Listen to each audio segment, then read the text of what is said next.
A boa vontade, ela é muito importante. Boa noite, boa noite. Boa noite. Mas a boa vontade não é tudo. Tá bom? O conhecimento, eu sempre vou bater nessa tecla. O conhecimento vale quanto? Não tem dinheiro que pague.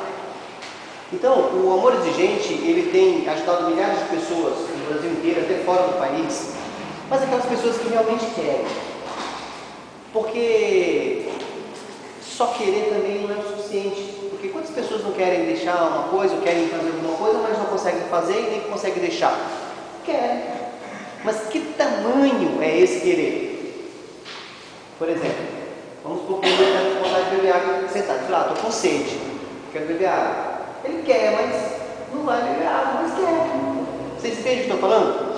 Então, muitos dependentes químicos, às vezes ele quer deixar de usar droga. Mas que tamanho é esse querer? Mas eu não estou falando que eu vou falar para ele, eu vou falar para nós, a família. Nós precisamos, entender isso. Eu quero ser uma pessoa, me libertar da codependência. Eu quero ser uma pessoa melhor. Mas o quanto é que eu quero? De 1 a 10. Qual é o gráfico que eu quero? Eu tenho que saber disso. Então, as informações que o grupo de Amor Exigente passa para nós é extremamente importante.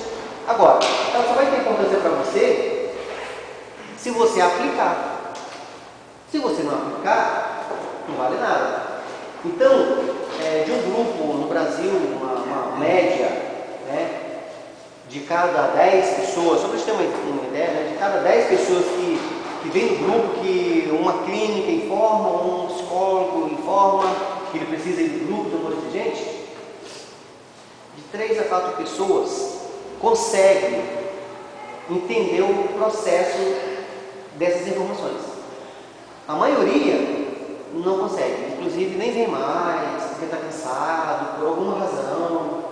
Então, quando uma pessoa quer mesmo uma coisa, ela sempre vai arrumar um jeito.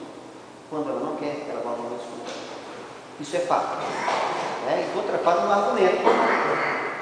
Então, hoje é um dia muito importante, porque a gente vai ter algumas informações muito preciosas para nós.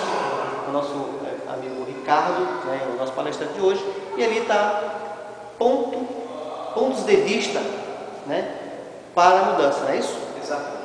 Então eu vou deixar com o Ricardo agora e vocês anotem, e depois a gente vai terminar até um pouquinho antes, só para a gente sugar dele mais algumas informações, e é a informação que a gente precisa, ok? Então, se vocês buscarem nas informações na internet, comprar mais livros para estudar sobre essa questão da dependência química, vai ser muito importante, principalmente quando você se doar para ajudar alguém. Aí você vai receber muito mais do que você tem recebido. Boa noite a todos. É uma satisfação estar aqui com vocês, até porque a maioria aqui do grupo já me conhece, algumas pessoas não me conhecem. Como vocês veem aqui, eu acabo gravando essa palestra que a gente faz, esse bate-papo, até porque eu realizo um trabalho também na internet, onde teve certa vez que eu entendi que talvez a mensagem ela poderia chegar um pouco além daquilo que a gente consegue fazer aqui. Como eu estava conversando com o Firmino hoje, existe ainda muitas pessoas que não têm acesso a essa informação. Muitos lugares não têm grupos de amor exigente, e uma iniciativa que eu acabei tendo foi divulgar essa mensagem dentro dos meus conhecimentos, dentro dos conhecimentos do amor exigente, para que ela possa estar indo cada vez mais longe para pessoas que não têm acesso. Então, até por isso que vocês veem que eu gravo os vídeos, e claro, preservando a imagem de todos, o anonimato, como é de praxe nos grupos, Para quem ainda não sabe, meu nome é Ricardo, e eu já estou fazendo parte do grupo de Amor Exigente já tem mais de 1 ano e meio. Eu sempre estive envolvido, na verdade, com o ser humano, Eu sempre trabalhei buscando entender o porquê que o ser humano fazia o que fazia, porquê que ele tinha determinado comportamento, porquê que ele tomava determinadas atitudes. E isso acabou me levando para várias formações. Eu já sou formado em administração de empresa já tem mais de 20 anos. Parte desse trabalho que eu faço, eu trabalho com programação neurolinguística já há mais de 16 anos. Sou mestre em terapia de cura natural, Reiki, métodos tibetano, entre outras coisas que a gente acaba entendendo que pode ajudar de alguma forma o ser humano, né? E a gente não sabe o que vai acontecer no dia seguinte, né? Ninguém acorda um belo dia falando: ah, talvez hoje alguém da minha família vai se envolver com drogas e a gente vai ter esse problema. E como todos vocês, de alguma maneira, a gente acabou se envolvendo com isso, onde uma pessoa da nossa família se envolveu com drogas, e aí surge aquela pergunta que todo mundo acaba fazendo, e agora o que eu faço, né? E aí a gente acabou vindo no grupo de Amor Exigente. A gente cresceu muito com isso, pegamos informações valiosas aqui, claro que com a ajuda de todos que acabam participando, né? Porque a troca no grupo é muito importante. E aquela questão, né? Graças a Deus hoje a pessoa ela já está em recuperação. Existe, assim, pelo menos para a gente que é da família, tem uma grande perspectiva que ela vai ficar limpa daqui para sempre, e é o indicativo, né? E por que de repente eu estou aqui, né? De repente vocês estão pensando, tá, mas e aí aonde que eu entro na história de estar aqui tentando passar uma mensagem, né? De repente eu comecei a perceber que de alguma maneira, com o conhecimento que eu tinha, eu poderia estar colaborando com as pessoas. O que a gente acaba percebendo assim? Eu sou uma pessoa que de repente sempre me perguntei o porquê de tudo. E vindo nas reuniões, eu acabava perguntando, porque eu sempre anotava, via o caso das pessoas e tentava entender por que aquela família dava certo, aquela outra família não dava certo. E aí eu ficava pensando, por que tem pessoas que vêm no grupo de Amor Exigente, elas vêm e conseguem de alguma maneira amenizar a sua dor e resolver a sua questão, e outras que continuam vindo por meses, por anos. Eu conheço pessoas que acabam vindo até de 5, 7, 10 anos em grupos de Amor Exigente e não acontece nada na vida delas. E aí eu ficava me perguntando por que para algumas pessoas dá certo e para outras não dá certo. E isso, é claro, acabou me motivando de estar aqui, porque assim, eu acho que cada pessoa tem a sua verdade, né? Mas a questão é que nem sempre a nossa verdade é a verdade verdadeira, né? Eu fiquei buscando informações, e aí eu descobri o seguinte: hoje, no mundo que a gente vive, o volume de informações que a gente tem, ela dobra a cada ano que passa. Isso é uma coisa tão absurda, porque a cada vez que o tempo vai passando, mais informações é lançada no mundo. Quando você tem um maior número de informações, você precisa ter capacidade para lidar com essa quantidade de informações, para a gente poder continuar vivendo de uma maneira satisfatória, ou ali, pelo menos, no nosso controle. E aí, se a gente for nessa linha de raciocínio, o que eu penso? Às vezes não, né? Na maioria das vezes a gente é motivado a tomar atitudes baseado naquilo que a gente acredita ser certo.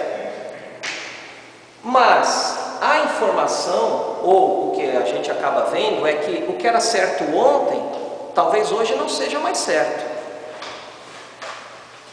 Quando eu falo para vocês que pontos de vista é importante, a gente tentar entender como é que isso funciona na nossa vida, é tentar abrir um pouco essa questão, aonde a gente consegue abrir a nossa visão para que existam outras possibilidades e não apenas aquelas que a gente acredita que é possível. Se hoje eu estou aqui tentando passar um pouco disso para vocês, é porque no primeiro dia que eu cheguei aqui acho que como todo mundo, né? Cadê o Zé? O Zé. Então eu lembro do primeiro dia que eu cheguei aqui, né? e o Zé Roberto, que é nosso companheiro aqui do grupo, né? A primeira coisa que ele falou, que eu fiquei enlouquecido, que ele falou assim: não existe uma receita. Quem vem buscando aqui uma receita, não existe. Aí eu, meu Deus, não tem uma receita, né? Como é que a gente vai fazer se a gente vem aqui e o homem fala que não tem uma receita? Então eu estou no lugar errado, né? Que é o que a maioria acaba imaginando, que existe uma receita. O Zé Roberto e o senso comum acredita que não existe uma receita, mas existem pontos de vista. Se hoje eu estou aqui é porque eu acredito que existe uma receita, e até vou compartilhar ela com vocês hoje. Existe uma receita, vai resolver o problema de todo mundo. Olha só que maravilha. Essa é a primeira boa notícia. Hoje eu vou dar uma receita para todo mundo realizar essa receita e resolver a questão. Pena que a gente não conseguiu colocar os banners, né? Você está com o banner? Você não trouxe? Não? Tá. Então assim, parte da receita, mas a gente vai falar disso. A parte da receita estava nos banners, né? Essa é uma questão. A outra questão é que assim, eu vou falar uma coisa para vocês hoje, que dificilmente alguém fala em cursos, em palestras. Por quê? Porque é uma coisa que, se a gente conseguir entender como funciona, a gente consegue resolver no mínimo metade dos problemas que a gente tem na nossa vida. Então eu vou estar passando isso para vocês, tá? Eu cheguei numa conclusão que, eu não sei se alguém pensa nisso, mas eu me comprometi comigo mesmo. Eu tenho uma missão, e a missão que eu assumi perante vocês, perante todo mundo na minha vida, é fazer com que as pessoas aumentem a sua consciência em relação ao mundo que vivem. Então, se eu conseguir passar 1% daquilo que eu acredito que vai ajudar as pessoas, eu já estou satisfeito.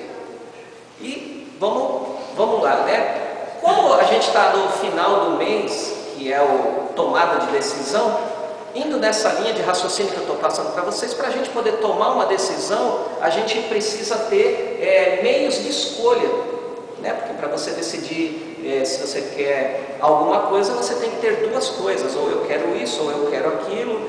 E na minha concepção, eu acredito que quanto mais escolhas você tem, mais fácil fica para você tomar uma decisão mais acertada.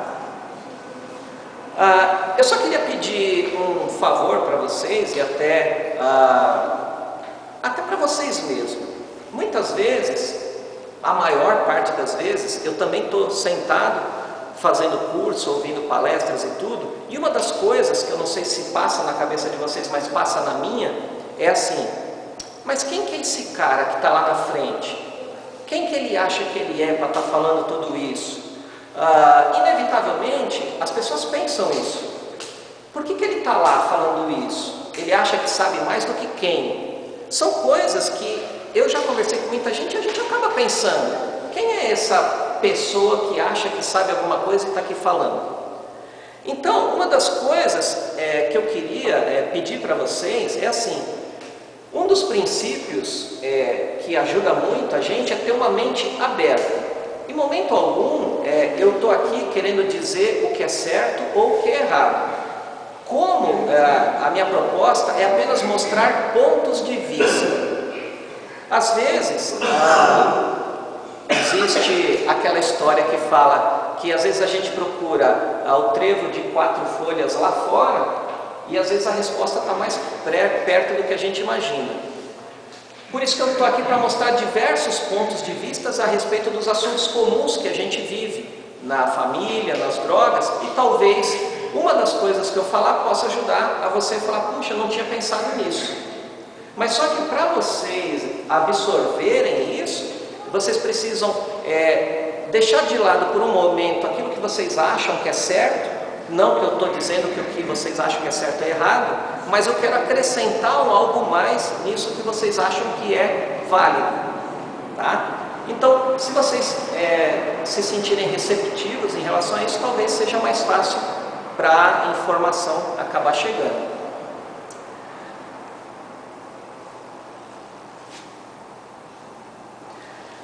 das coisas que é interessante, que é sobre o funcionamento do ser humano.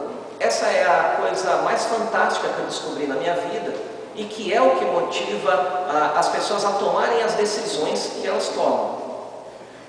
Nós temos um cérebro e o cérebro eu acabo fazendo uma analogia, que ele é uma máquina que a gente usa ela para resolver nossas situações.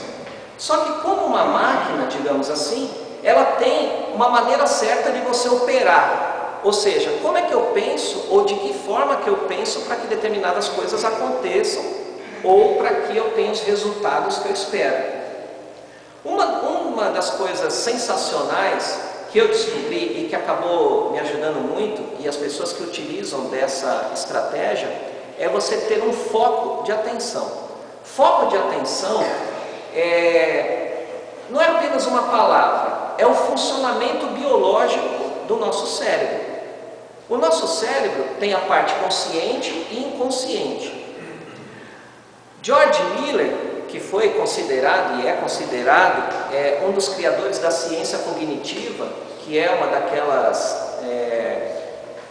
terapias cognitivas que a gente até sabe que os dependentes acabam indo em recuperação, ele descobriu, e ele fez até uma pesquisa em cima disso, que a gente só consegue prestar atenção em 5 a 9 segmentos de informação conscientemente. Quanto que isso é útil? Mas e aí? Isso quer dizer o seguinte: se você coloca o seu foco de atenção em alguma coisa, você só consegue prestar atenção em qualquer coisa que esteja relacionado naquilo. Traduzindo, se você só coloca atenção no problema, é só problema que você vai ver. Se você coloca foco de atenção na solução, você vai ter uma chance maior de encontrar respostas para aquilo que você precisa. Então, normalmente, o que a gente acaba vendo nos grupos claro que faz parte, mas muitas pessoas, elas olham mais o problema. Ou seja, meu filho está com problema, meu marido está com problema, meu relacionamento está com problema. E é problema, problema, problema. E uma das coisas é que, se você prestar atenção só no problema, você não consegue ter uma perspectiva de alguma solução. Então, uma das coisas que eu quero passar para vocês é assim: se vocês têm um dependente que está passando por alguma dificuldade, a primeira coisa que seria interessante pensar de propósito, digamos assim, é como eu gostaria que fosse a situação. Porque a gente pensa no dependente químico, que a gente está ligado, vendo ele sofrendo, a gente pensa vendo ele ali naquela miséria humana, às vezes, a gente vê as desavenças que a gente tem dentro do nosso lar, e aquilo fica na nossa mente, aquelas imagens, aquilo tudo, e quanto mais a gente pensa dessa maneira, menos chance a gente tem de encontrar uma alternativa para poder sair dessa situação. Então, uma das coisas que eu acho interessante é o que nós queremos para o nosso dependente químico. Então, por exemplo, eu acredito que cada um de vocês aqui tem um ideal. Quem não tem um filho que gostaria que ele saísse das drogas, arrumasse um emprego, voltasse a estudar, conquistasse uma família e fosse, digamos assim, alguém na vida.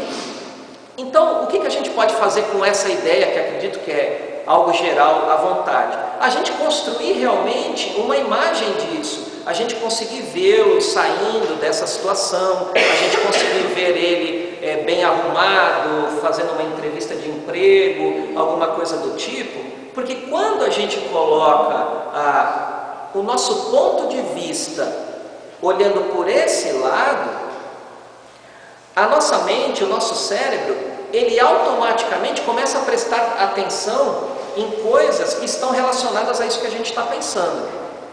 É aquele fenômeno que acredito que já deva ter acontecido aqui com praticamente todo mundo. Eu quero trocar de carro, e que carro que eu quero comprar? Eu quero comprar um Fiat. E a partir do momento em que você fala, eu quero comprar um Fiat, você começa a ver aquele Fiat toda hora. Você saiu na rua, é aquele Fiat que eu quero comprar. E para o lugar que você vai, você não vê mais outro carro, você só vê Fiat. Por quê? Porque Fiat é o seu foco de atenção. Acontece com as mulheres também. As mulheres vão na loja e compra aquela roupa maravilhosa e aquele vestido. E de repente, quando ela comprou aquele vestido, quando ela sai da loja, ela começa a ver todo mundo usando aquele vestido. Por quê? Foi um passe de mágica? Não, porque agora você está prestando atenção naquele foco específico que foi o vestido, que foi o carro que você escolheu. Então, se isso acaba acontecendo aleatoriamente, a gente pode fazer com que isso aconteça de propósito, tá? Então, essa é uma coisa que eu acabo usando bastante. Às vezes eu estou assim, aí eu fico pensando, o que eu estou precisando na minha vida? Aí eu falo, estou precisando de tal coisa. Para precisar disso, eu preciso pensar em quê? Aí eu falo, eu preciso pensar nisso. Aí eu começo a pensar só naquilo, só naquilo, só naquilo. Eu começo a ler um livro sobre determinado assunto que eu quero uma solução. Uma das coisas incríveis que eu acabei vendo é assim, quando as pessoas falam em dependência química, todo mundo pensa em drogas. Ninguém pensa em comportamento, ninguém pensa em não drogas, ninguém pensa em pessoas recuperadas. Foi tão incrível que acho que há uns 10 ou 15 dias atrás teve uma campanha antidrogas, acho que foi campanha antidrogas.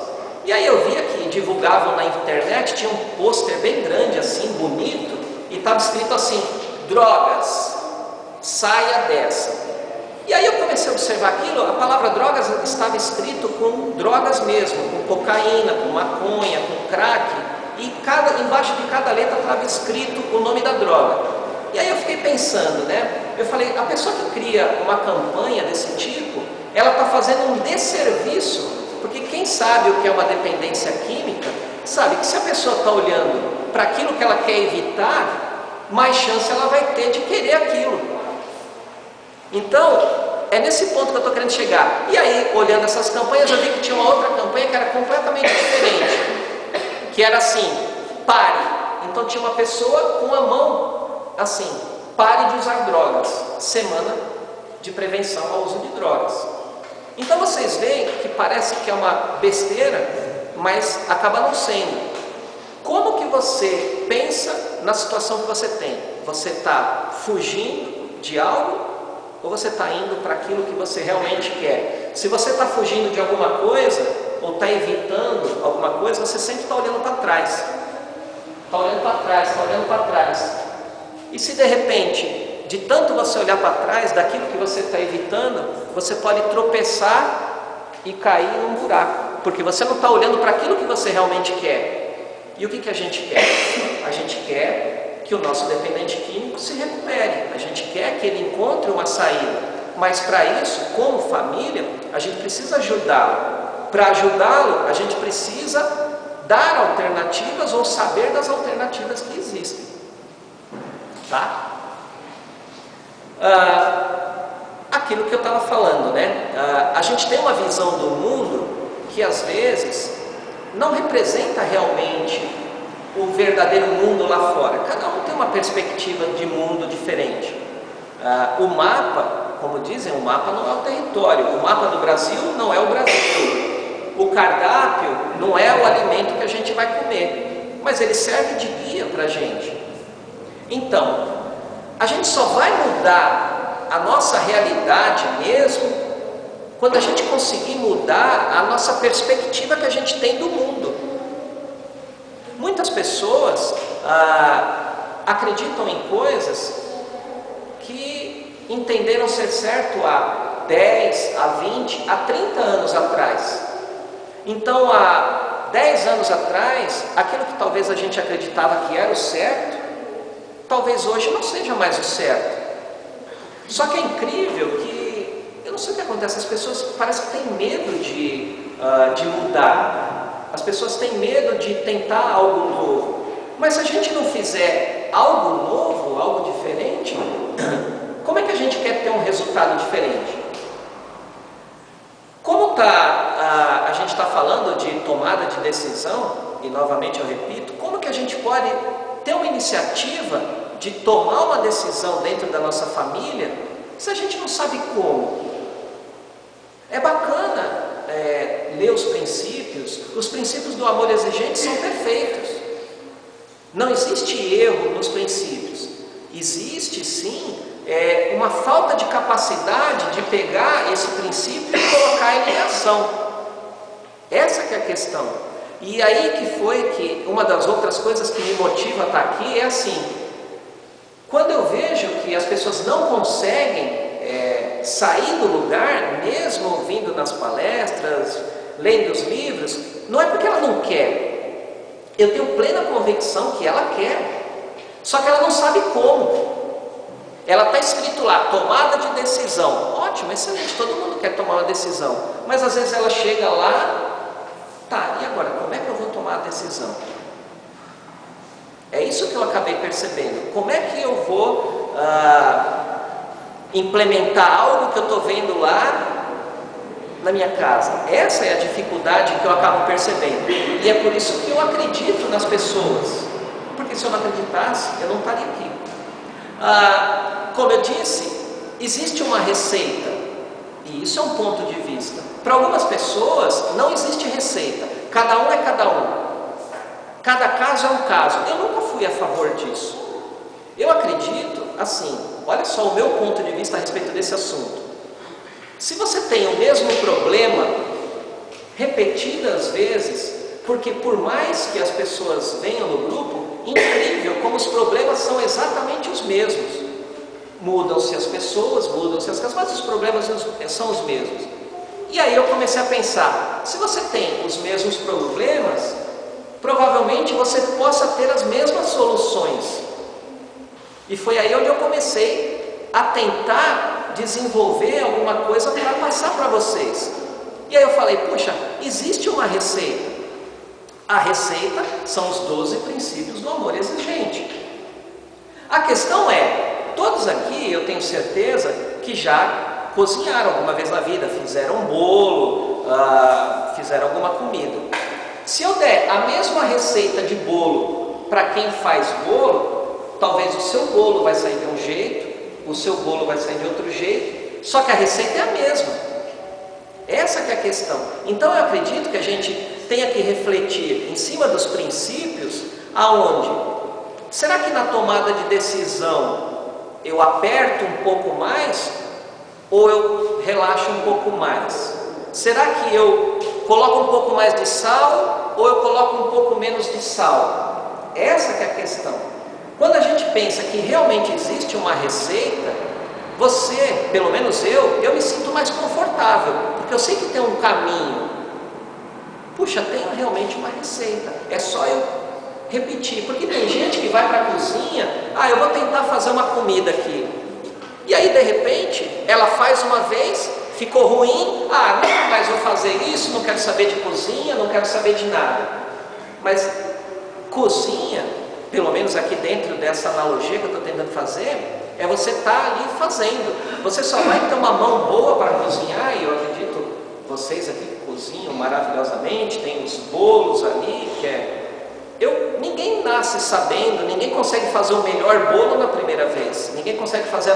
Então, o que eu digo para vocês? Existe uma receita, ela está aí, mas a gente tem que ir tentando, a gente tem que ir, puxa, eu não consegui dessa vez, então eu vou fazer um pouco diferente da próxima vez, tá? E aí, eu quero falar para vocês sobre o ponto de vista do que é certo e do que é errado, que é uma coisa que todo mundo fica se perguntando nos grupos. Será que eu fiz certo? Será que eu tomei uma atitude errada? Será que fazer aquilo com meu filho é certo? Será que fazer aquilo é errado?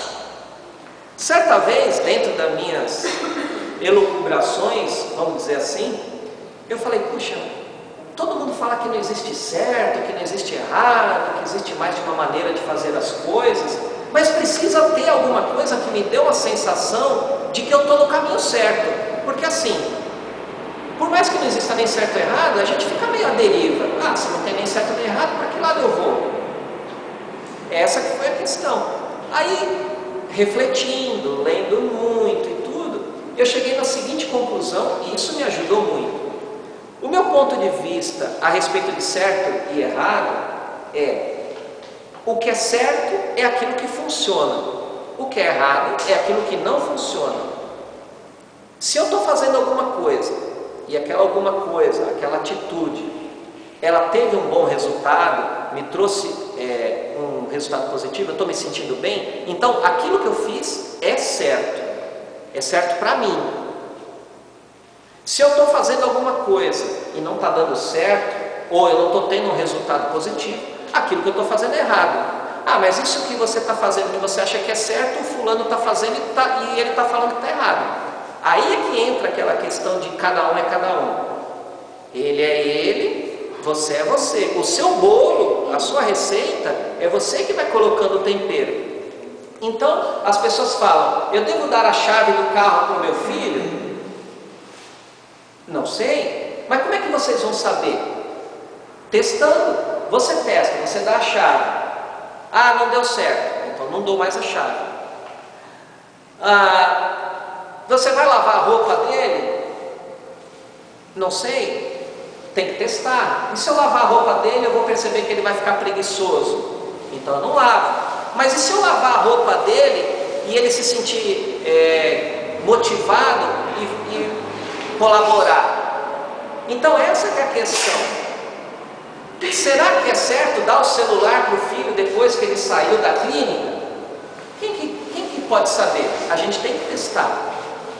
Normalmente nos grupos é dado a ideia: não faça isso, não faça aquilo, porque de uma maneira geral as pessoas têm experiência, os coordenadores de grupo, logicamente, têm uma maior experiência disso. Mas nem sempre essa experiência funciona para todos. Então o que eu estou propondo para vocês? Existe a receita, existe. Celular é o item da receita. Quando que eu vou saber que eu vou dar o celular ou não? Eu tenho que testar. Esse é o ponto de vista sobre o que é certo e errado. Quando eu comecei a assumir isso na minha vida, tudo melhorou. Porque aí eu já tinha um norte. Eu vou falar: eu vou tomar determinada decisão. Eu vou lá, tomo a decisão. Deu certo? Então isso é o certo a ser feito. Eu vou ter uma outra atitude. Puxa, a pessoa não gostou, ou eu tive uma discussão, ou acabou não dando certo. Então essa não é a melhor maneira.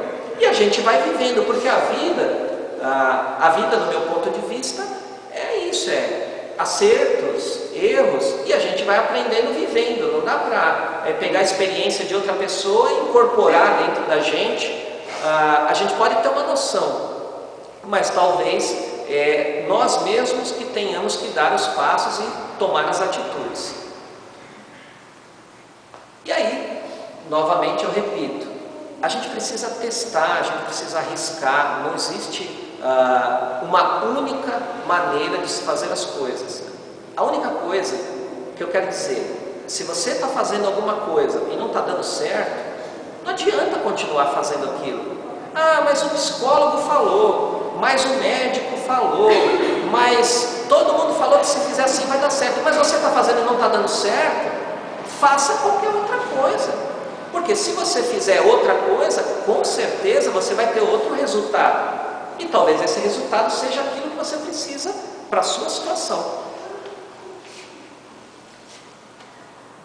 Uma outra coisa que eu ouço muito com os grupos que eu tenho contato, neste grupo, é a respeito de culpa, né? Muitas pessoas se sentem culpadas, talvez pelos filhos serem quem são, terem ido para determinado lado, entrado em drogas e tudo. A culpa é um processo interessante, né? Quase ninguém presta atenção nisso, né? Mas a culpa, ela tem um funcionamento.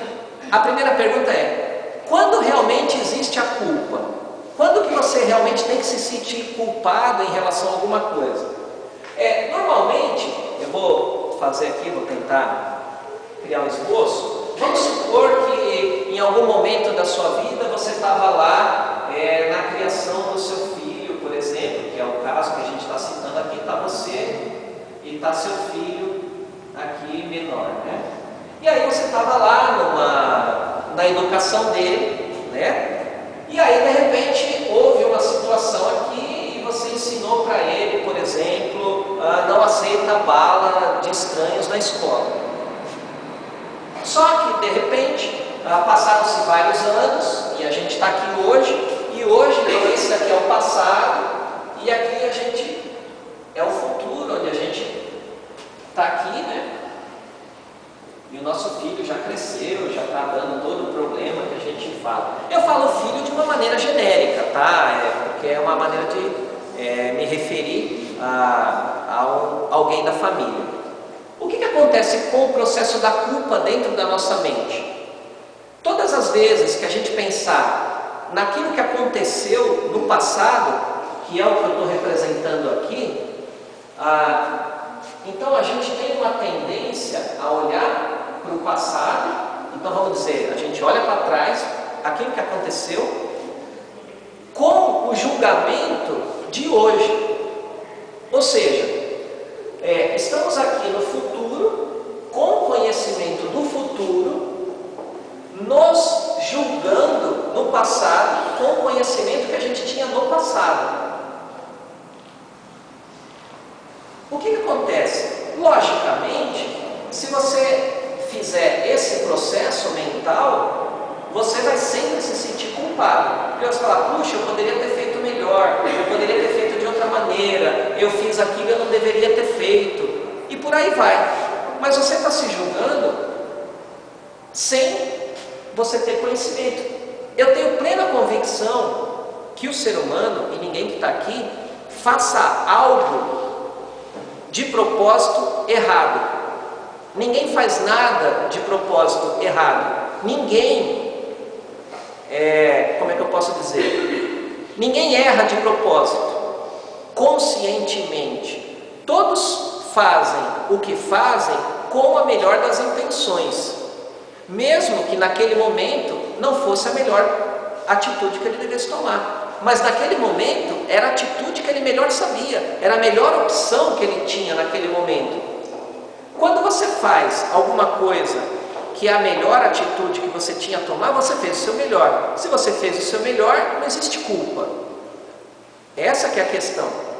Então, se a gente conseguir olhar os fatos que aconteceram em relação à nossa família desta maneira, eu acredito que dá um alívio muito grande dentro da gente.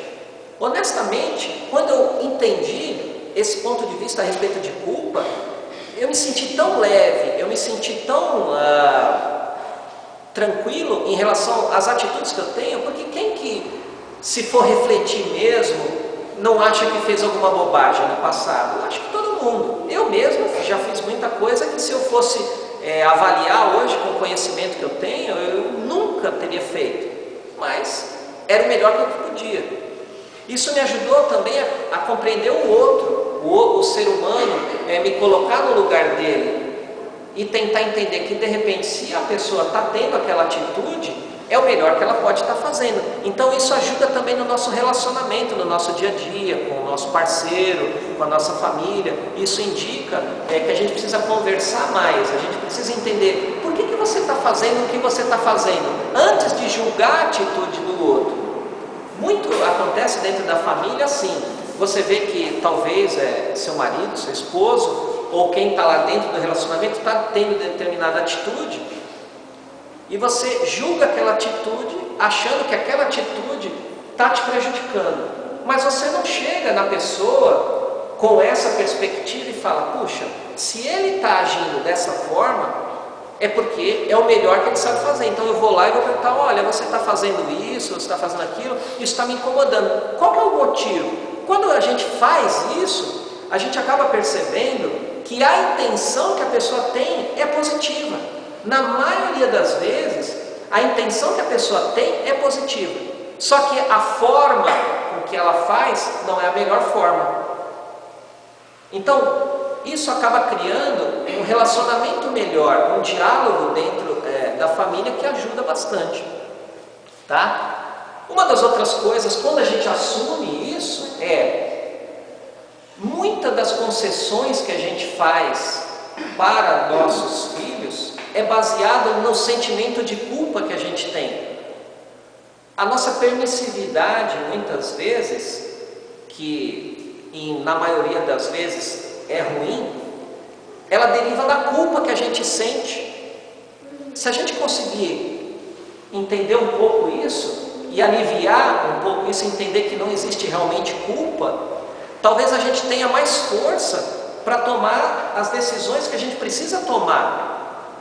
Muitas vezes eu acabo percebendo, e claro, eu já passei por isso, quem não passa por isso, eu sou pai também, que você precisa repreender, você precisa dar um direcionamento para o seu filho, mas você fala, puxa, se eu fizer isso, ele vai ter raiva de mim. Se eu fizer isso, ele vai me odiar. Se eu fizer isso, então a gente se sente, mas é porque, sabe, a gente fica naquela coisa de culpa. Mas eu acredito que o que precisa ser feito. E a gente tem que sair da culpa. A gente toma a atitude que precisa ser feita. Por quê? Porque existe aquele princípio que pais são pais e filhos são filhos. Então o pai, a mãe precisa assumir o seu papel dentro da relação. O que um pai faz, o que uma mãe faz? É o que tem que ser feito. E não ser motivado por culpa ou por sentimentos que a gente acaba tendo. Uma outra questão que eu trouxe para vocês é em relação a pontos de vista, em relação a problemas. O que realmente é um problema? Todo mundo tem problema. Será que existe problema? Será que não existe problema? Da onde que surgem os problemas na nossa vida? A gente precisa entender assim. Na verdade, eu tenho um ponto de vista a respeito de problemas. No meu ponto de vista, não existem problemas. Que é aquilo que eu estava tentando passar para vocês no começo. Se eu pensar em problema, eu tenho um direcionamento.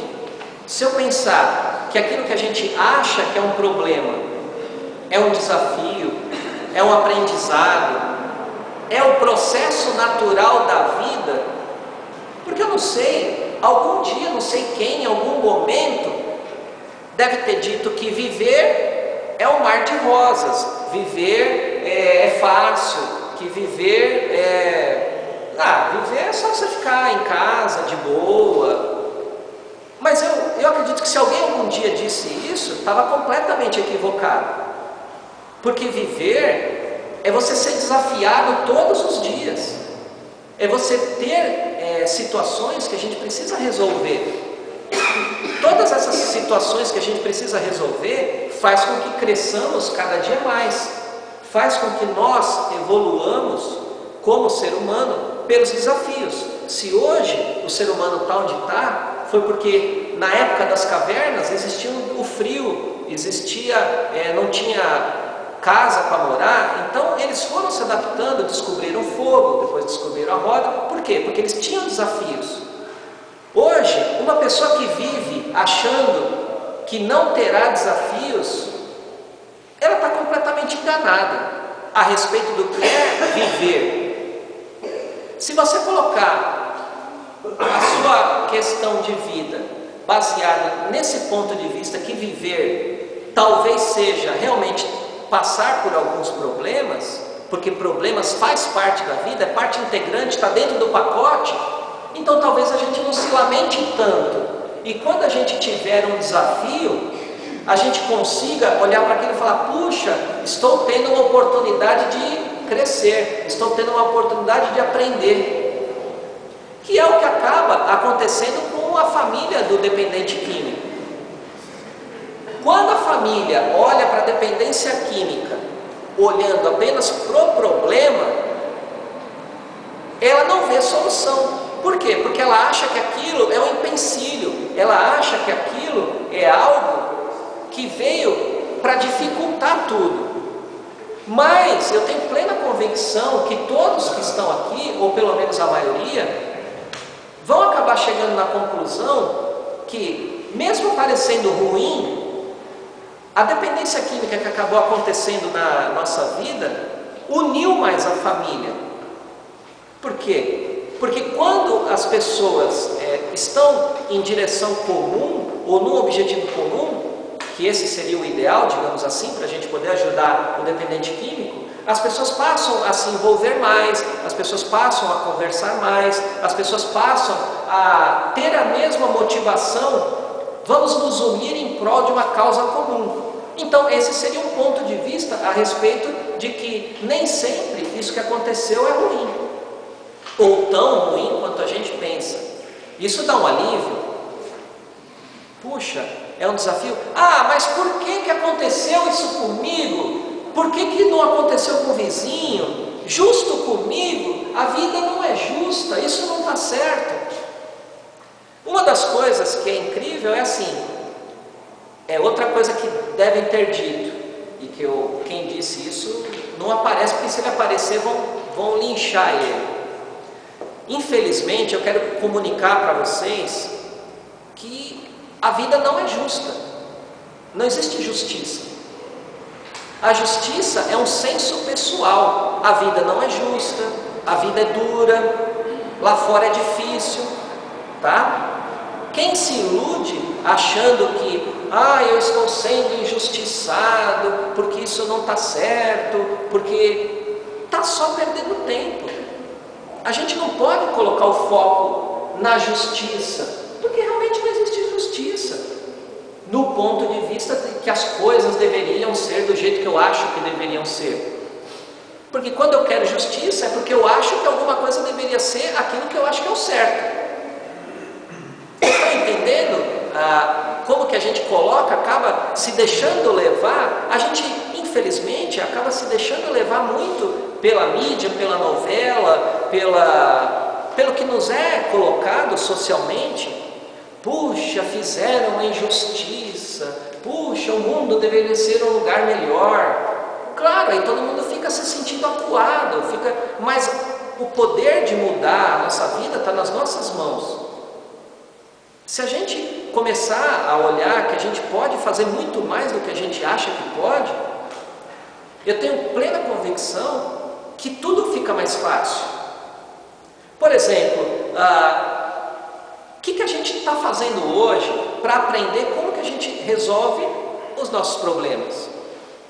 Quem que hoje está lendo um livro sobre comportamento? Eu acredito, eu não sei, tem alguém aqui lendo um livro sobre comportamento da dependência química? Eu não estou lendo livro sobre comportamento da dependência química, mas pelo menos 3 vezes por semana eu entro no YouTube para ver palestras do Amor Exigente. Maravilha! Fernando de Souza. Tranquilo, é exatamente isso, é aí que eu quero chegar. Certa vez eu estava num grupo, participando, e tinha lá um pai, e ele chegou e falou assim: olha, depois que o meu filho entrou na dependência química, eu estou me especializando em drogas. Eu já sei tudo sobre maconha, eu já sei tudo sobre cocaína, eu já sei tudo sobre crack.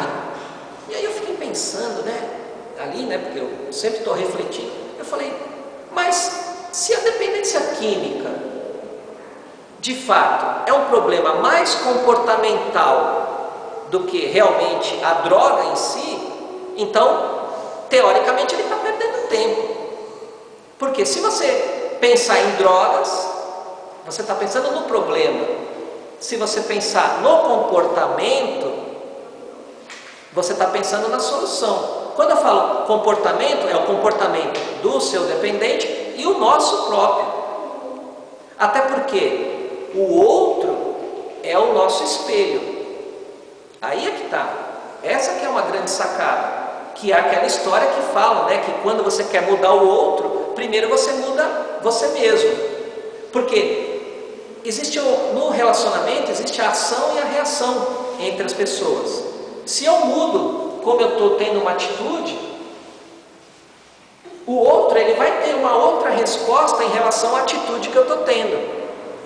E é isso que é ensinado nos grupos. Como é que você vai chegar em casa e vai falar para o seu filho fazer de uma forma diferente o comportamento pernicioso que ele está tendo? Você tem que tomar uma atitude diferente. Porque se você continuar fazendo a mesma coisa, ele vai estar tendo a mesma atitude perante a atitude que você está tendo. Deixa eu propor um exercício muito rápido de 2 minutos aqui, só uma mentalização. Se vocês tiveram alguma dificuldade com alguém, às vezes durante o dia você vai lá e briga, ou tem uma pequena discussão com alguém, puxa, semana passada eu discuti com meu vizinho, semana passada eu tive um mal entendido com minha mãe, com meu parceiro.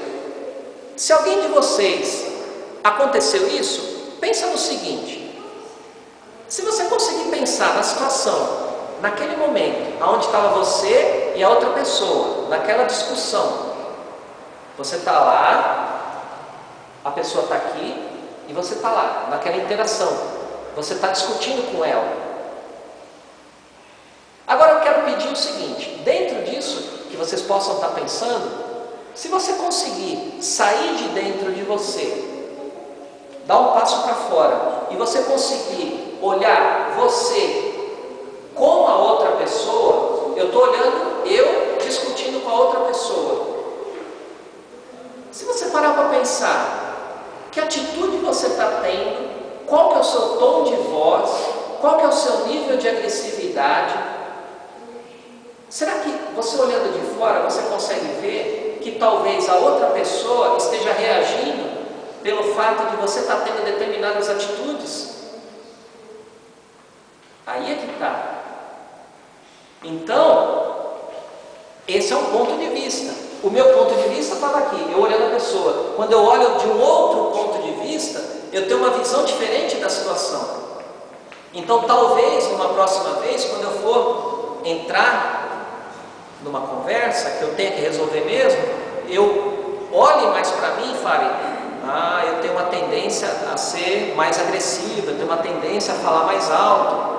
Então você acaba fazendo um autotrabalho para você também poder ajudar o outro e se ajudar dentro de um relacionamento. Uma das coisas é assim, para finalizar esse ponto de vista a respeito dos problemas, essa semana eu reflito muito, né? Eu tive assim, eu acho uma grande sacada. Certa vez, todo mundo já deve ter ouvido que as respostas estão dentro de nós. Às vezes você vai no aconselhamento, às vezes você vai no psicólogo, às vezes você vai no médico e a pessoa chega e fala assim: olha, se aquieta porque a resposta está dentro de você. E aí você fala: puxa, mas eu olho para dentro de mim e não acho nada, isso é conversa para boi dormir. E aí eu refletindo nisso, eu fiquei pensando: será que a resposta está dentro da gente? Porque talvez somos nós mesmos que causamos os nossos problemas pelas atitudes que a gente acaba tendo? Porque talvez os problemas que a gente tem é em consequência das escolhas que a gente acaba fazendo. Então, uma coisa para a gente refletir. Deixa eu andar um pouco aqui, né? Até porque o nosso amigo Firmino já disse, né, que temos que acelerar. Isso daqui eu preciso passar para vocês, que é uma coisa também que eu vejo que dá muita ansiedade. É a resposta rápida que as pessoas querem do tratamento, é a resposta rápida que as pessoas querem da situação, de qualquer situação. A pessoa vem no grupo, ela vem 1 mês, ela vem 2 meses e nada aconteceu. Puxa, não está dando certo. O grupo não funciona. Isso daí é balela. Mas tudo tem um tempo. O ser humano é engraçado, a nossa perspectiva de tempo. Vamos supor que aqui é uma linha do tempo, tá? Aqui é a linha do tempo da nossa existência, do ser humano.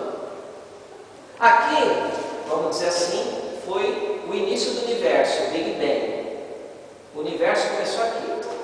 E hoje, e aqui é o dia de hoje. O hoje.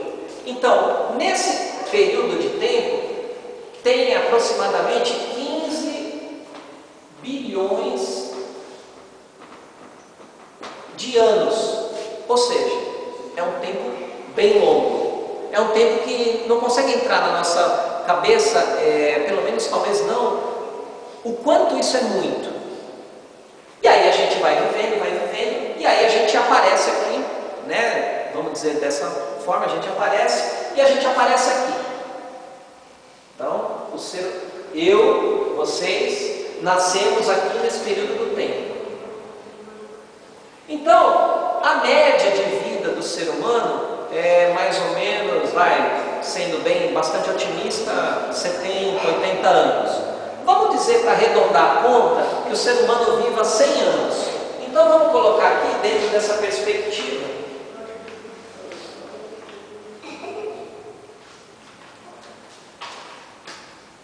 Vocês conseguem ver o tempo de 100 anos aqui? Não, né? Não dá para ver. Quase nem eu estou vendo que entre esses dois riscos aqui existe um período de tempo de 100 anos. Onde eu quero chegar? A gente tem uma pressa muito grande para que tudo aconteça. Mas na verdade, para o universo, 100 anos é nada. É um piscar de olhos, é um estalar de dedos, é um microsegundo dentro da eternidade. E nós achamos que o nosso período que a gente está vivo é um período muito longo, mas dentro dessa perspectiva, dentro desse ponto de vista, a gente vê que o nosso período de vida é nada. Aí, dentro disso, você chega no grupo e em 2 ou 3 meses você quer que um problema que de repente surgiu por, vamos dizer assim, um trabalho de 5, 10, 15 anos de problemas se resolva em 3 meses. Eu acho que a gente precisaria entender um pouco mais. E eu só pude entender isso quando eu comecei a plantar coisas. Alguém que já plantou alguma coisa? Uma árvore? Quem já plantou alguma coisa? Seu João? Flor? Qualquer coisa. Você planta uma coisa hoje, se você for lá olhar amanhã, você olha e fala, puxa, não deu certo. Se você olha daqui a uma semana, puxa, não aconteceu nada, não deu certo. Eu acho que eu não plantei. E aí você esquece aquilo. Quando você percebe, dali a 30 dias, você volta, tem um negocinho ali para fora da terra, um negocinho assim, ó. Aí você fala, nossa, aquilo que eu pensei que não existia, está ali.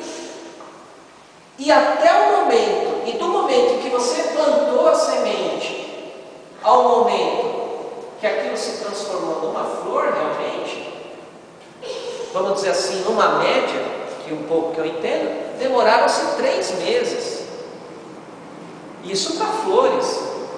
Eu já cheguei, eu vou até comentar isso.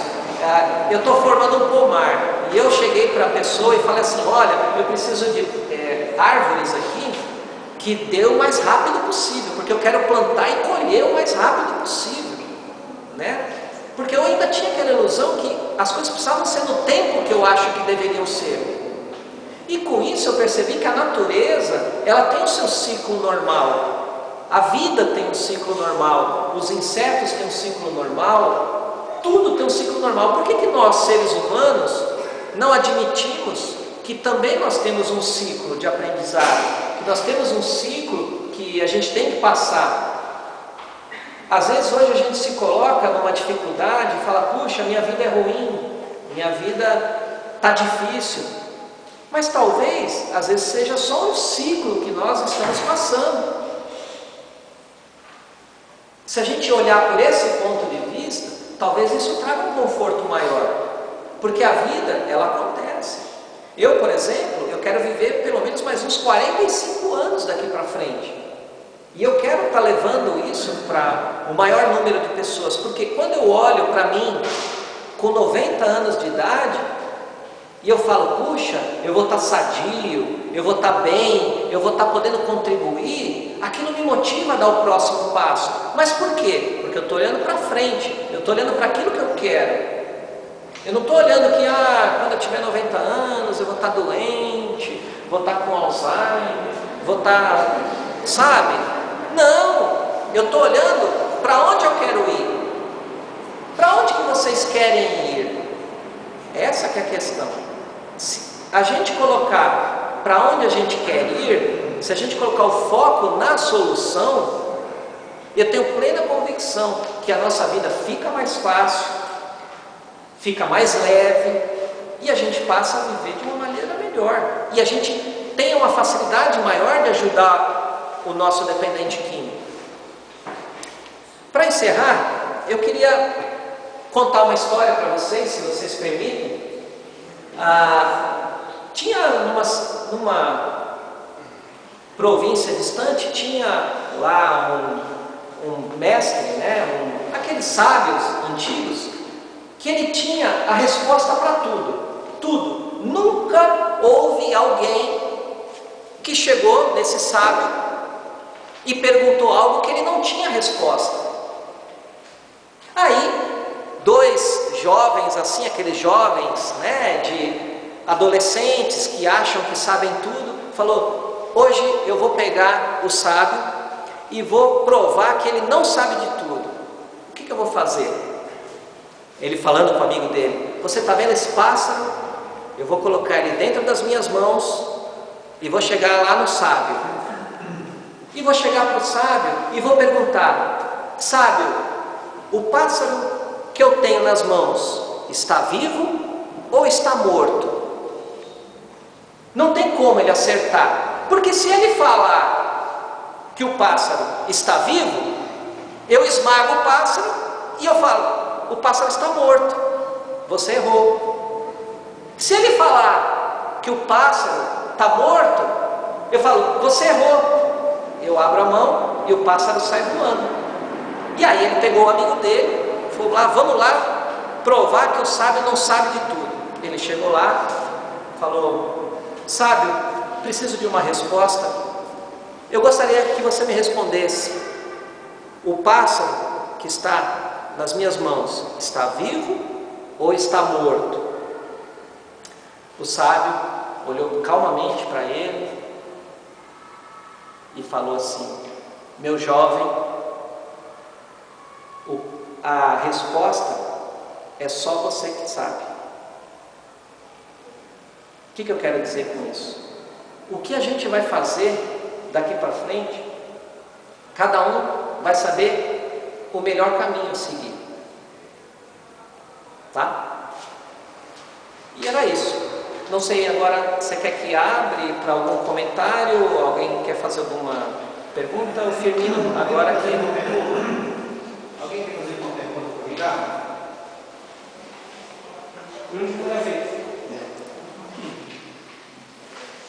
Eu queria fazer uma colocação. Tá, claro, fica à vontade. Foi sobre a verdade, né? Foi a verdade, tá. a verdade e tal. Então você falou um negócio interessante, que quando o pai ou a mãe fala tem que ser assim, então essa é a verdade. Tá. Então a verdade ela tem uma direção. Ela não é que eu tenho uma, você tem outra, tanto tem uma, né?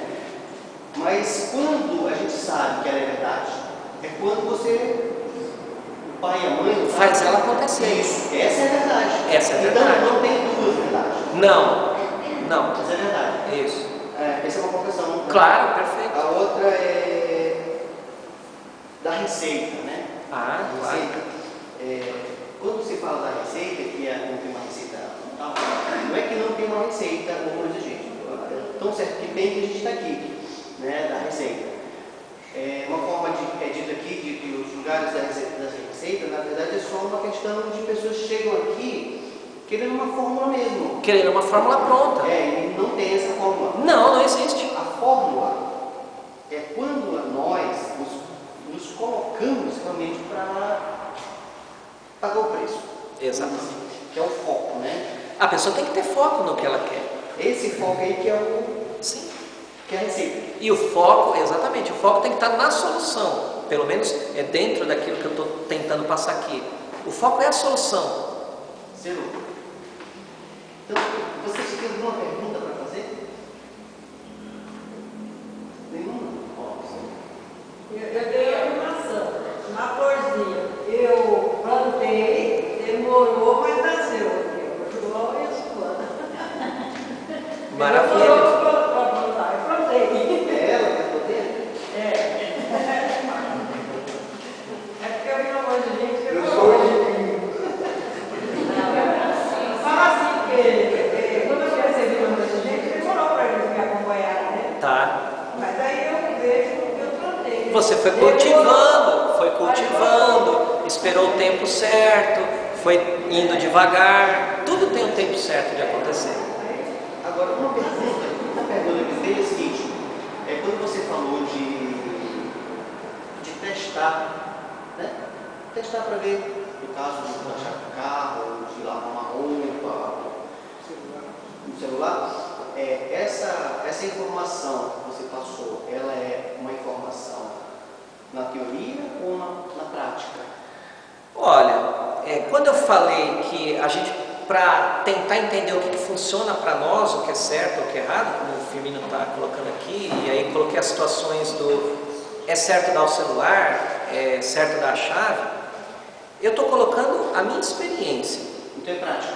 É prática, isso tem que ser prática, porque assim, nada vai funcionar se não houver uma ação. A gente precisa ter ação.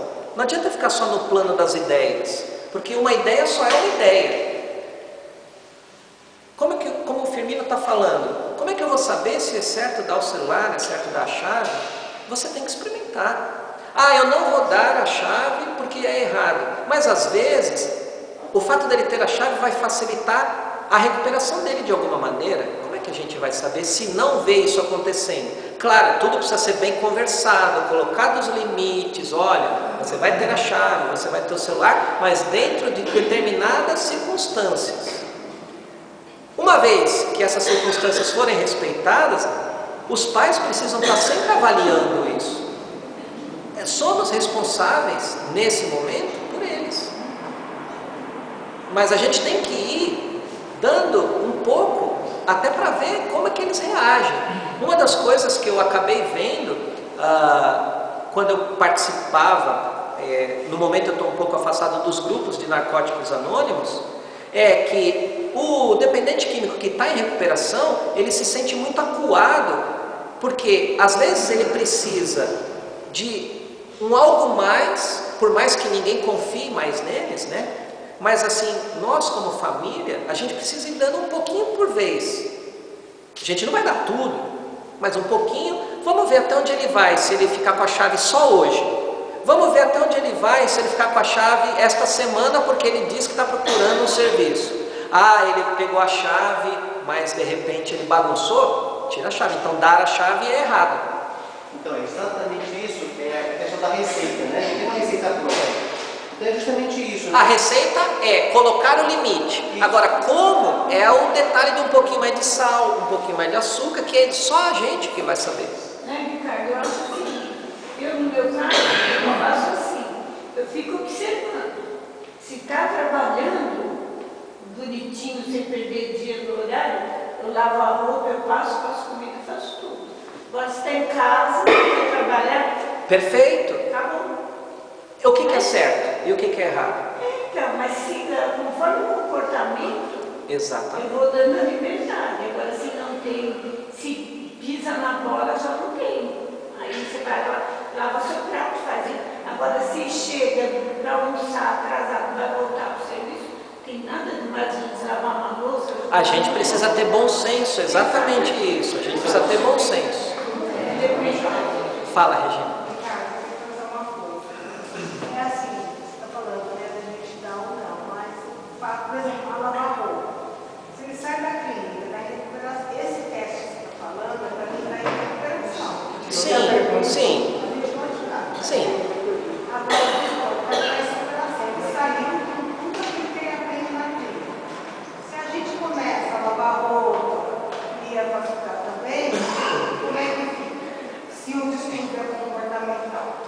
Exatamente. Infelizmente eu não tive tempo, porque aqui eu tinha tanta coisa para falar, mas é um assunto bastante extenso.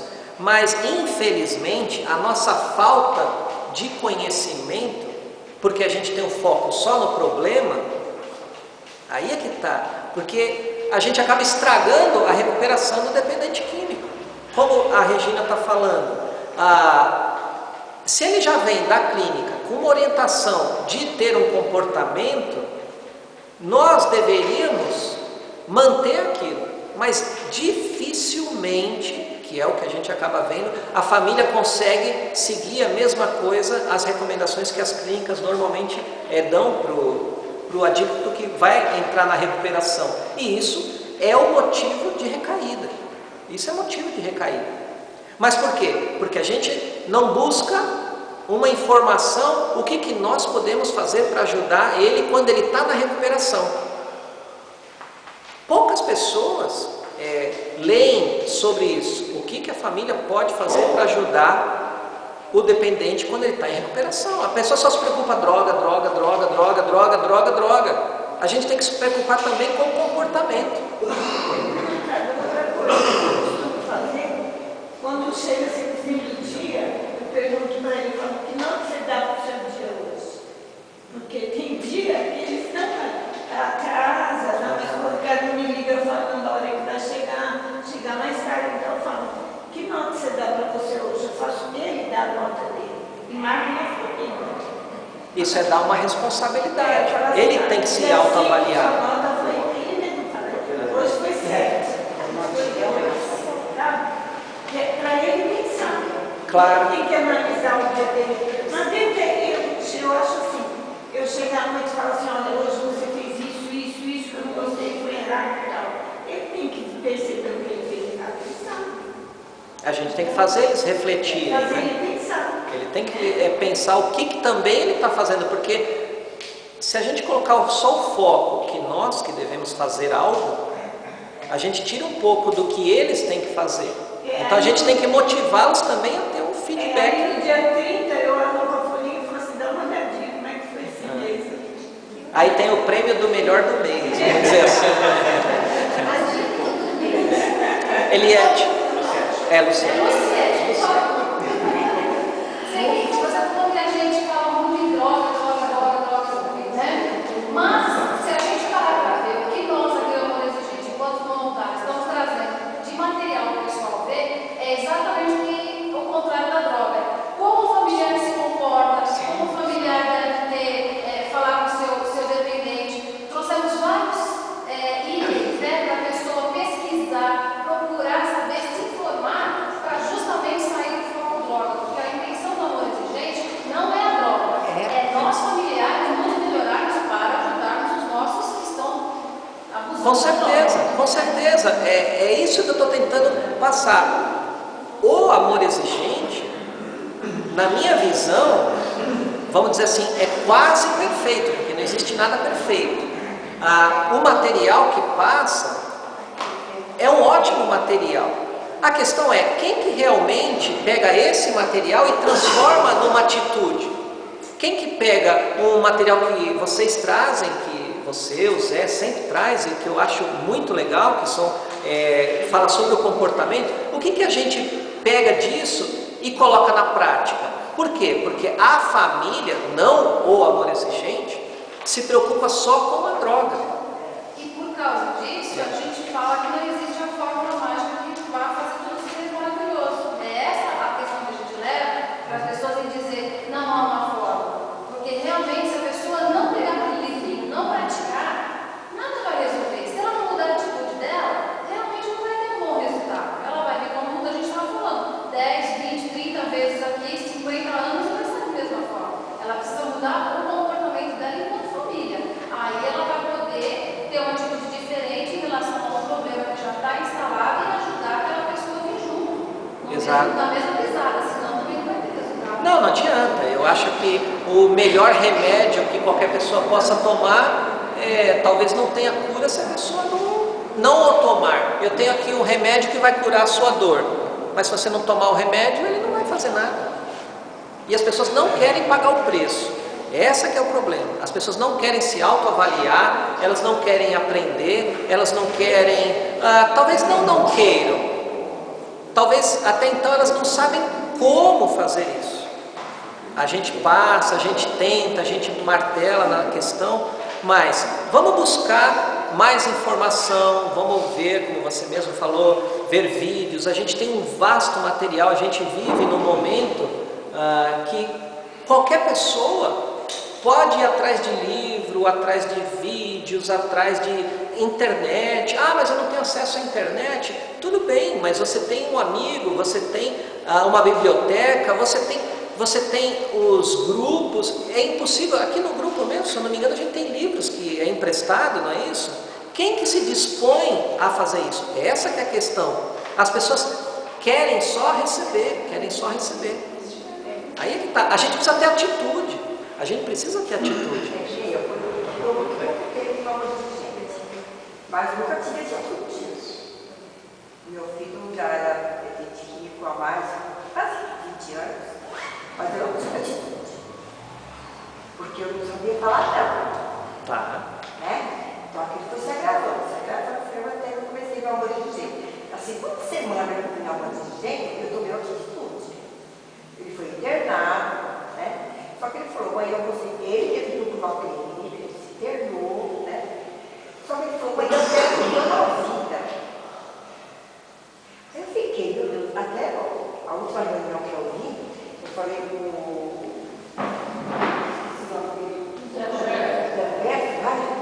eu estou desesperada, porque eu acho que eu fiz algo errado. Mas o que a senhora fez?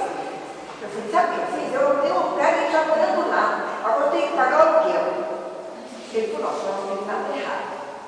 Se ela não tomou atitude, pode ser que essa atitude seja séria. Mas a senhora tomou uma atitude. Tomei. E a senhora viu que quando a senhora tomou essa atitude, a coisa mudou. Mudou. É isso que a gente está tentando. Mudou. Agora, se eu pensasse assim, vamos supor, eu vez que eu não vou pagar. Eu pensei assim, né? Que antigamente eu achava, não, é desaforo. Eu pagava o aluguel. Antes que, uma vez que falou aqui, né? Eu não transmissão. E o dinheiro que ia fazer droga? Aí é que tá. E o dinheiro do prejuízo? Que era muito mais. E os cartões de crédito, que estourou tudo. Mas a senhora agora entende que a atitude é que muda a situação. Então, ele falou, mãe, eu nunca passei uma vida que eu estou passando agora. Se ela não pensasse. Se não Ele pensasse. já falou assim, sabe que essa semana, ela está com uma moça, essa moça tem 2 filhos. Aí, olha a carga em cima de mim, né? Bem, eu tô segurando a barra. Eu falei pra ele, né? Você tem que tomar, ele está trabalhando na clínica, então não está ganhando aquelas coisas, mas eu vou ganhar na clínica, no trabalho, mas estou limpo. Lá eu sei que eu estou limpo. Então, continua. É que uma coisa acaba motivando a outra. A senhora vê que, a partir do momento que a senhora continuar vindo, a senhora vai ver que a senhora vai mudando. Quando a senhora muda, ele muda. Quando ele muda, a senhora muda. E assim é a sequência. Porque essa semana eu estava com 2 meninos, fui na padaria. Eu lembrei do meu pai passava na padaria e comprava um homem que já foi casado há 18 anos. Eu nunca vi meu filho aqui. E não é nem filho dele. Mas tá bom. Né? Quer dizer, uma atitude difícil que eu tomei, mas estou vendo o resultado. Tá certo. Né? Quem que você queria perguntar? Não, na verdade, assim, eu acho que a verdade, ela nasce a partir do momento onde você, em humildade, onde você quebra paradigmas. Sim. E quando você toma consciência. A consciência. Porque quando eu cheguei aqui, para mim era um paradigma, meu filho não prestava. Exato. Meu filho não presta, ponto. Quando eu pus o pé no amor exigente, que eu comecei a entender, eu comecei a respeitar o meu filho. Entra no universo dele. Isso.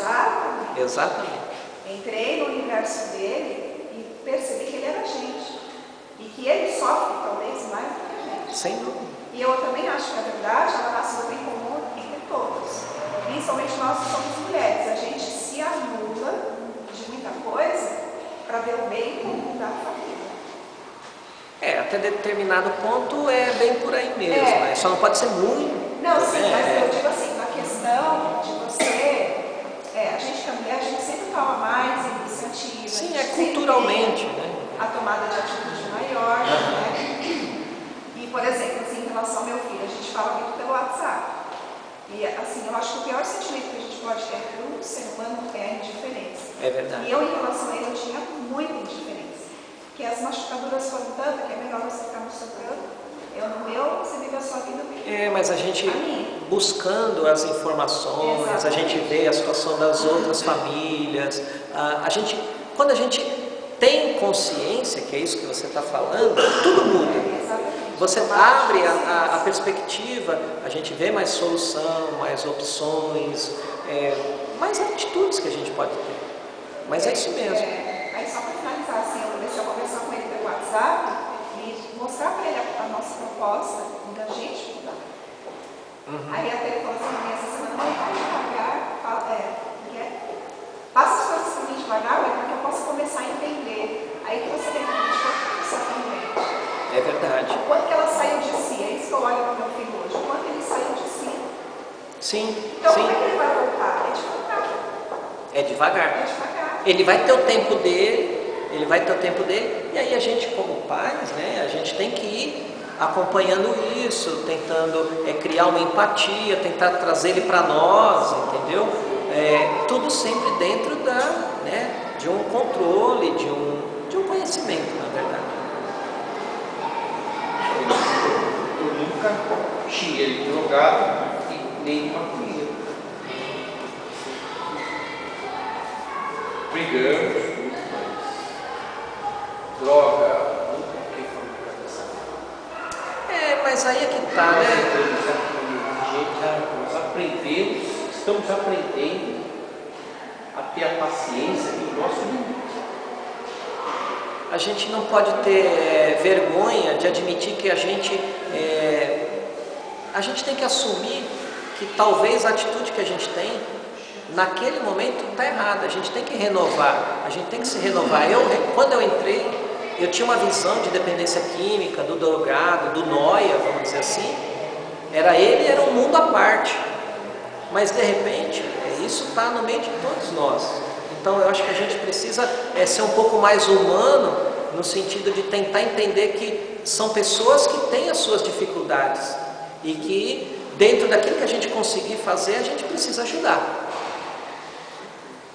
De uma maneira geral, eu fiz uma pesquisa que fala que a família, quando foca no problema, a primeira causa é que a pessoa não aceita, a família não aceita. É verdade. Então, a não aceitação, ela dificulta a pessoa estudar, a pessoa buscar. Então, se eu estou doente, mas eu acho que eu não estou doente, então eu não vou tomar um remédio, porque eu acho que eu não estou doente, embora eu estou doente. É verdade. Então, essa dificuldade porque ele foca na droga, porque ele olha o filho como um miserável. Então, ele se afasta. É bem isso mesmo. Porque ele cria, o pai e a mãe cria projeta, né, no filho, algo dele. Né? Meu filho vai ser médico, eu queria ser médico. Uma perfeição. É uma perfeição que não existe. Uma perfeição que não existe. É uma pessoa, e só porque ele é meu filho, né, ou minha filha, eu não aceito isso. Então essa não aceitação dificulta muito a gente focar no bom, no legal e tal. O amor exigente, quando vem, as pessoas entram no grupo, mas com aquela crença antiga. Exatamente. Ele não muda, Isso. sabe, dentro. E demora muito tempo para algumas pessoas. Poxa, eu preciso aceitar isso primeiro passo. Mesma coisa com o dependente químico. Se o dependente químico for para uma clínica e ele não aceitar que ele precisa de tratamento, ele vai ficar 6 meses e ele vai sair e não vai acontecer nada, porque ele não aceitou. Então, a dificuldade, né, essa de não aceitação. Mas é para isso que a gente está aqui, o grupo, né? É para aos poucos, cada um no seu momento, a gente vai tendo maior consciência disso. Eu acho que, espero, torço, né, para que eu consiga, né, plantar uma pequena semente, né, e alguém refletir em cima disso que a gente está falando, né, para mais um pouco a gente passar mais um pouco de consciência. Né? Legal. Eu só queria agora colocar meu ponto de vista. Claro, Meu ponto de vista, né? Sobre a verdade. Eu vou usar uma pessoa que eu admiro muito, né? Na verdade, que é Jesus Cristo. Ele mesmo disse: eu sou o caminho, a verdade e a vida. Quem vier a mim, jamais me lançarei fora. Então, se nós crermos, né, nele, e se nós formos a ele, vocês podem ter certeza que tem uma convicção muito grande, do ponto de vista, né? Claro. Uma convicção muito grande. Se a gente for ter ele vai ajudar a gente de uma forma que a gente vai se surpreender. Então, eu agradeço o Ricardo, né,